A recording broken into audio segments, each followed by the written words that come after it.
at this. We leave it at this. We move on to another big subject. It's taken a confident young woman in Mumbai to hold a mirror up to all Indians today. 25-year-old Misbah Qadri, the woman on your screens there, has spoken up against apartheid in India's bustling metropolis of Mumbai. For years now, Misbah has been denied a home in some of the most cosmopolitan areas of the city, the most cosmopolitan locales of the city, only because she's a Muslim. It's an accident of birth that she is suffering for. She silently endured this humiliation in the interest of keeping the peace all these years, but now, when she was thrown out of the housing society, she decided enough was enough and went public. She spoke up, and in doing so, Misbah has decided to fight a fight that India has never dared to pick. In doing so, Misbah has become a part of a new India that refuses to be bound by social convention designed to denigrate and discriminate. More powers to the likes of the Misbahs of India. But before we speak to her, as she joins us on this show, here's a look at her story. First, Zishan was denied a job. Now Misbah is denied a home. The reason? They are Muslims. Meet Misbah Qadri. She's a successful single woman who was denied an apartment because of her faith. I moved in. Within 2 days, the broker called me up and said that you better not have moved in. If you have moved in, I'll throw all your stuff out, because I told you this society does not allow Muslim tenants. Give me an NOC that says that if you face any kind of harassment because of your religion, then the owner and the builder and the broker are not responsible. I was not ready to sign that NOC because it seemed absolutely outrageous to me at that point. She was asked to sign an NOC saying the builders and brokers would not be responsible for any hate crime against her. And a caste minority community says communal apartheid is the worst kept secret of Mumbai. मैं सिर्फ यही कहूँगा कि किसी भी धर्म के साथ अगर भेदभाव होता है तो उसके खिलाफ आवाज़ उठाएं, चाहे वो हिंदू के साथ हो रहा हो, चाहे वो मुसलमान के साथ हो रहा हो, आप प्लीज़ उसके खिलाफ आवाज़ उठाएं और कानूनी कार्रवाई. I think FIR needs to be registered under 153A against all those people who refuse to allow this Muslim woman from buying a house. This Muslim woman must be allowed to purchase that house which she wanted to buy and is being deprived because she is a Muslim. ये जहन को साफ करने की ज़रूरत है और उसकी एक वजह बहुत बड़ी ये है कि मिसकम्युनिकेशन है दो कौमों के दरमियान में. The Fadnavis government of Maharashtra must answer.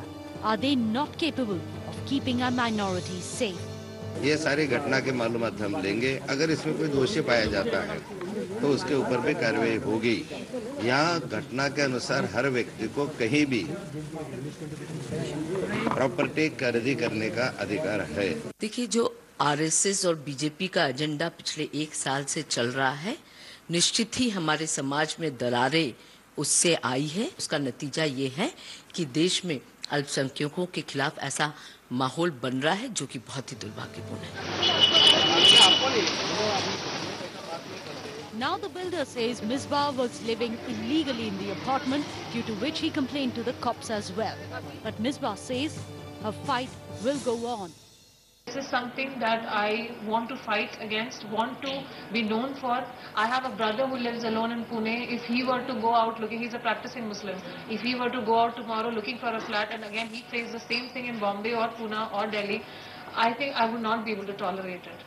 And there should be no one else going through something like this. There should be no other Misbahs facing these kind of issues. City like Mumbai, a cosmopolitan city like Mumbai, a city that she in fact loves working in, could actually be treating her like this, discriminating against her simply because of her religious identity. And she's decided to raise her voice and not take this lying down anymore. With camera person Santosh, follow me sir in Mumbai for News 6. A few days back, Zishan Khan was denied a job. He spoke up. Now Misbah Qadri has been denied to live in a home, and she is speaking up. And she spoke first here to News X. Let's go straight across to Misbah Qadri. Good evening. What happened, Ms. Qadri, to you? Tell us a little bit about your story and your suffering. In April, around April, the first week of April, I finalized a flat in Wadala East at Sangvi Heights. It's a society by Sangvi Builders. Just a few hours before I was supposed to move in, a night before I was supposed to move in, I was informed by the broker that I cannot move into the flat because the society does not allow Muslim tenants to come in. Post this, I mean, I had nowhere to go to. It was just a couple of hours remaining. I had already given the notice at the place that I was put up at. I told the broker that, what is this reason? I mean, again, just Muslim residents are not allowed, because of which you'll not let me come in. You're telling me at the last moment, will you pay for a new place to stay, for me to stay? He said, no, don't talk like that. See, I can't help it. You look for something. The society does not allow Muslim tenants. There's nothing I can do about it. And he said that after this, my roommates told me that, I could still move in, and because I had nowhere else to go, I moved in. Within 2 days, the broker called me up and said that you better not have moved in. If you have moved in, I'll throw all your stuff out, because I told you this society does not allow Muslim tenants. Give me an NOC that says that if you face any kind of harassment because of your religion, then the owner and the builder and the broker are not responsible. I was not ready to sign that NOC because it seemed absolutely outrageous to me at that point. And yes. Yeah, because I was paying the full rent, I was paying the deposit, and the broker has never met me in person. All of these threats over the phone. He then began threatening my roommates, who have now eventually been evicted from the flat too. So you didn't sign the NOC because of the terms of the NOC, which were not only discriminatory, but also at some level or the other derogatory in nature, intimidating. Right now, I've left the flat. I have moved to a PG in Bandra. So while I was at the place, house help, a lady who used to come work at our place, she told me that there's a Muslim family staying in the building. So how come they are allowed? Why are you being thrown out? So I went and spoke to a representative of Sanghvi Builders who sits on the first floor of the same building. He informed me that, madam, हमको rule दिया गया है कि अभी Muslim tenants allow नहीं करते हैं Muslim लोगों को. 5 या 6 साल बाद आप ट्राई करिए. अभी हमको रूल दिया है कि मुस्लिम लोगों को अलाउ नहीं करना है. I told him that how come there is a Muslim family staying in the building then. To which he said that वो बहुत बड़े जैक से आए हैं, बहुत बड़े मिनिस्टर के थ्रू आए हैं, सब डॉक्टर्स हैं, इसीलिए उनको अलाउ किया. वो एक केस है, पर ऐसे हम लोग अलाउ नहीं करते हैं मुस्लिम टेनेंट्स को रहने. Well, you and your friends claim that you were intimidated. Does that fear linger on? Yes, which is why I was very reluctant in contacting anybody for help, and I was trying to avoid this issue, because although this has happened to me every time, these threat calls being made by the broker that I'm going to throw all your stuff out, you watch and wait what happens, cops will be at your place, etc. Making similar calls to my roommates also, who were having to go through this agony because of me. And I was also personally very scared for my safety, because I have no one in Bombay at present.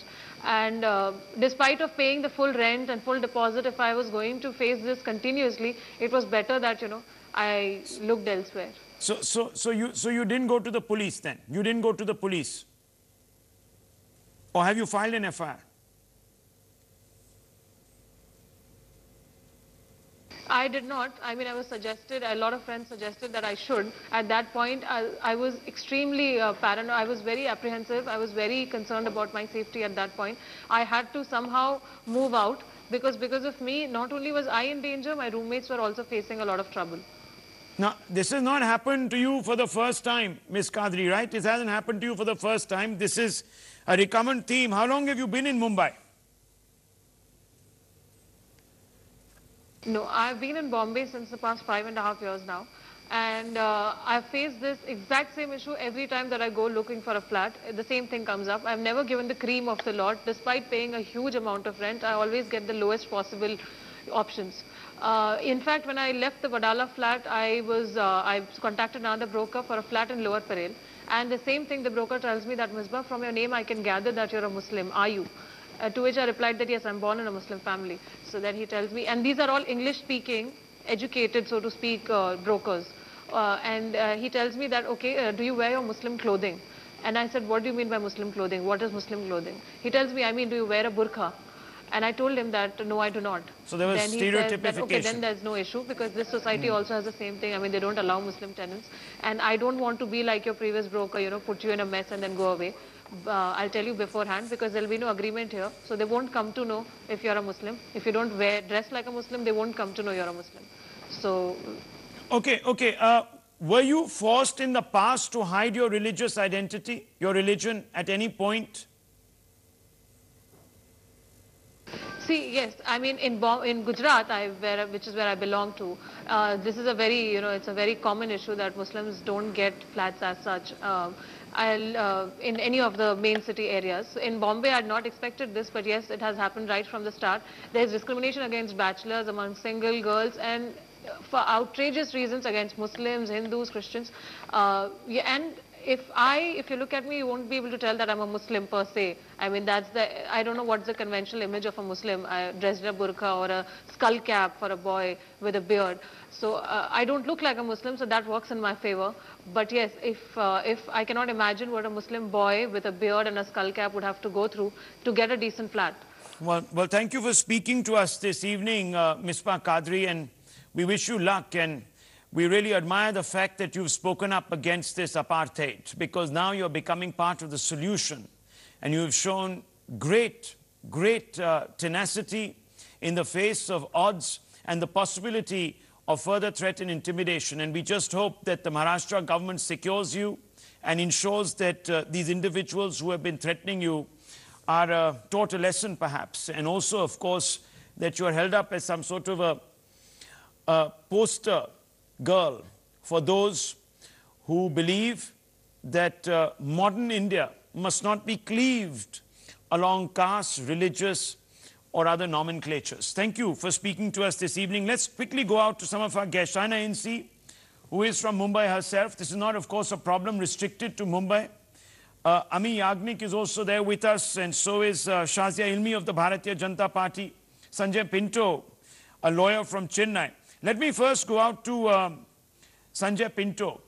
Sanjay Pinto, would you say that this is just a problem that is confined to one or two cities, or is it pretty widespread? Because we know of cases in other metros.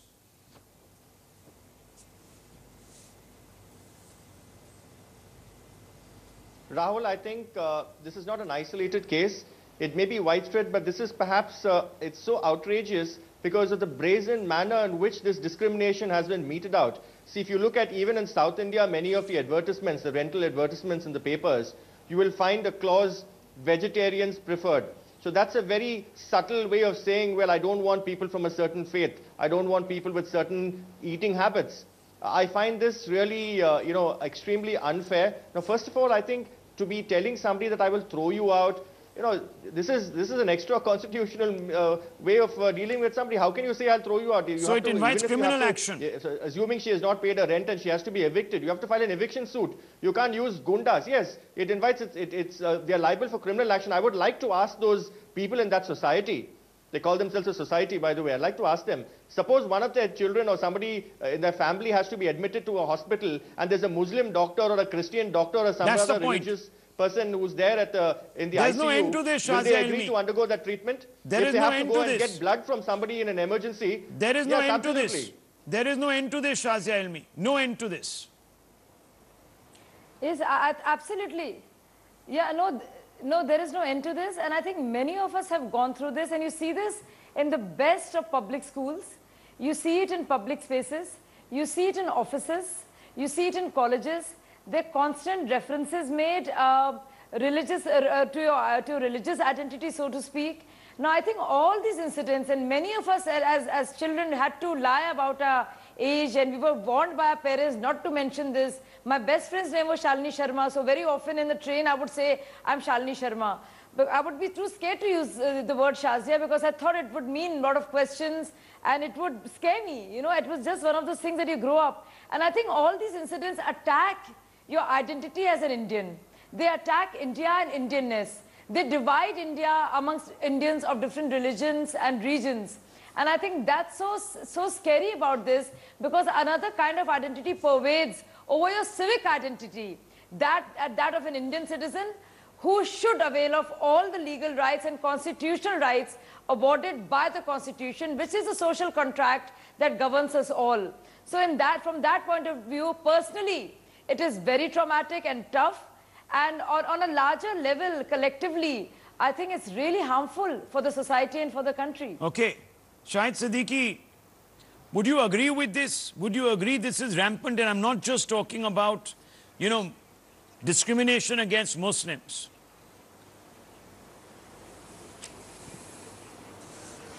Rahul, there are two aspects to it. The first is that we are an extremely discriminating nation. We discriminate against everyone in the name of religion, caste, color, faith, region, language, food and what not. But at the same time, Gender. it's also a reality that Muslims post-partition have been discriminated in every area, every field. I come from a family of those who fought against Pakistan, against the idea of Pakistan, gave up everything against that of Pakistan. But in my childhood, I was called a Pakistani in school. My son faced the same thing, and my grandson is also facing the same problem today. So having this Muslim name, you have to go through discrimination. Now it has become much more brazen because of it has become very modern and fashionable after 9/11 to discriminate or to demonize Muslims, and that is happening everywhere, and that has to be fought, because this is against the very idea of India. If you keep Muslims away into a ghetto, mental and physical ghetto, then you cannot build this nation. They have to be brought into the mainstream, and the best way to bring them in the mainstream is to allow them to mix with everybody and let everybody know what Muslims really are, not a stereotyped idea of a Muslim. And that's what is happening. It's becoming more and more stereotyped through media, through films, through everything. Ami Yajnik, interaction between the two communities. Ami Yajnik, unfortunate. A large number of Congress people today have come out and immediately attributed a political motive to this. Don't you think that's unfortunate? That's exactly the wrong way of fighting this discrimination. Why make it political?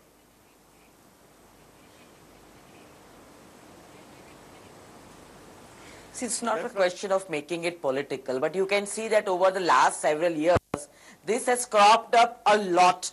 And first of all, you have to congratulate for Misbah for her courage, having come from Gujarat and gone to Mumbai, and that also you know that this is a part of Gujarat model which is being replicated everywhere. So don't bring Congress or politicians. This is already entrenched in Gujarat. You will find young students, young girls facing this, I'll draw who come upon some from rural personal areas experience. to the cities. No, I'm sorry. Now, Let me draw upon some personal experiences. What are you doing, Ami-Ben? You know, please, I think tonight you've got to be a little more responsible. The You're Congress... going completely off track. Okay, Shaina NC, why do you think she's going off track? Of course, I'm making a very responsible statement. Where's the question of where Misbah's come from and which track we're talking about? Do you want to come to a solution to the problem, or do you want to just constantly gain your brownie points? She never thought it would happen in Mumbai. She said that she would not happen in Mumbai, but it happened in Mumbai. Now, Rahul? Yes, please. She said it respond in to her. Gujarat, but she never thought that it would happen in Mumbai. Ma'am, it's been happening in Mumbai for decades. It's been happening in Mumbai for decades, irrespective of which government is in power. Yes, Shaina NC. 1 second, sir. Yes. This is a very unfortunate incident. If it can happen to a 25-year-old girl like Misbah Qadri, it could happen to anyone. What is the role of the state government? The state government has to ensure that there is justice given out to her, which is exactly our plea and exactly what we're doing. In Zishan Khan's case, let me please tell you that the police has not just cooperated, FIR has been registered and at the speed of lightning. In Misbah's case too, if evidence is proven that she was not given this apartment only based on her community or her background, the perpetrators of the crime will be booked, and this is an assurance given by our Chief Minister, Mr. Devendra Fadnavis.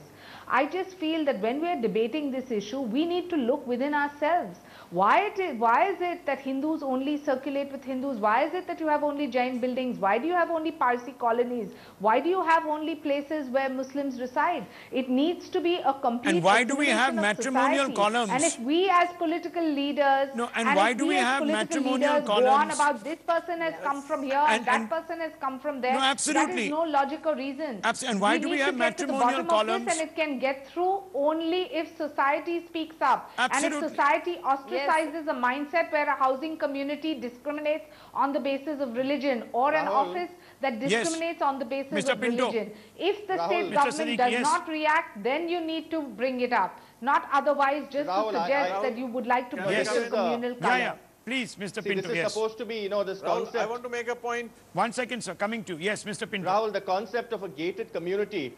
Why can't we have, for instance, why can't in the same society celebrate Diwali, Christmas, Ramzan with equal fervor. Please understand that Article 25 of the Constitution that guarantees, not merely grants, but guarantees every citizen the right to profess, propagate and profess and practice their religion, subject to only public order, morality and health. Was this lady a threat to public morality, health or public order? It's shocking, it's unconstitutional. The society may have their rules, but then ultimately it's a constitution and it's a rule of law that prevails. And I think it's time for us to have something on the lines of a Fair Housing Act if such instances are not to recur. Well, it's a warped idea of India, Shahid Siddiqui, and we can't make this political tonight. Let's resist.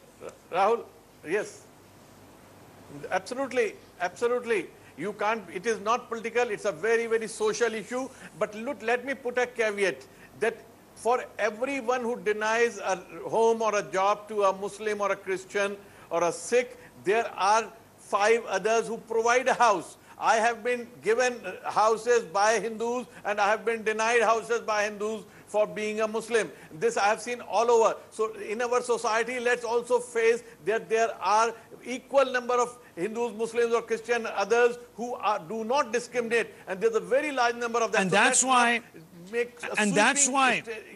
a statement about this. No, and that's why, Ms. Yajnik, it has nothing to do with BJP. It has nothing to do with Modi's government now. That's this right. has been happening and that's precisely why the Congress must not reduce this to a political game of brinkmanship, Ms. Yajnik, because what's going to actually happen is that you're going to empower those voices. Yes. You're going to empower and embolden those voices that believe in apartheid and discrimination. That's what will happen the moment you attach a political motive to this.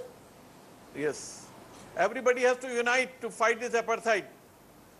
And there's apartheid among Muslims also. Let me Rahul, I am not I am not giving it any political color, but this trend has started. Now, as in Misbah's case, what do you mean it has started? No, what do you mean it has started? No, let's ask this question. How is it started? Since I was a little girl. What is the trend? Please reply. You come out and speak out. And this is not right. Make it public. Not right. In our times, we were afraid to talk about it. Something that needs to be condemned and ostracized by one and all. Okay, one second. Miss Yajnik, answer this. No, answer this. When did the trend? No, 1 second. Rahul, the point I want to make. No, we celebrate fairness in our society. We look down upon dark skin. Our matrimonial ads are full of people who want fair grooms, fair brides, etc. You have a problem with other people from other castes and denominations. You only seek alliances between X caste, Y caste, X region, Y region. We seek quotas along caste, etc. without rationale sometimes. So we are trying always to give primacy to the identity of one rather than the identity of the nation as a whole. And that's the problem, Ms. Yajnik. And anyone who's abetting in that cause, political parties, etc., are ruining the social fabric of this country, Ms. Yajnik. Rahul, there cannot be politics. Everyone is equal before law. The Constitution has granted that, and we want to face this kind of discrimination. So what are we going to do as a society? But these seeds have been there. Now we have to stop the seeds from blooming. That is what I'm trying to tell you. Don't bring a political color to it. So what are we now going to do further for these young girls who come and try to make a living, to study and come in the urban areas? Why are we not having these societies? So why are we not having these societies? Why are we not telling the builder to strike off this clause? We must make example of these 2 cases. How do you tell the builder to strike off the clause? These 2 cases. Let there be us example. start with that.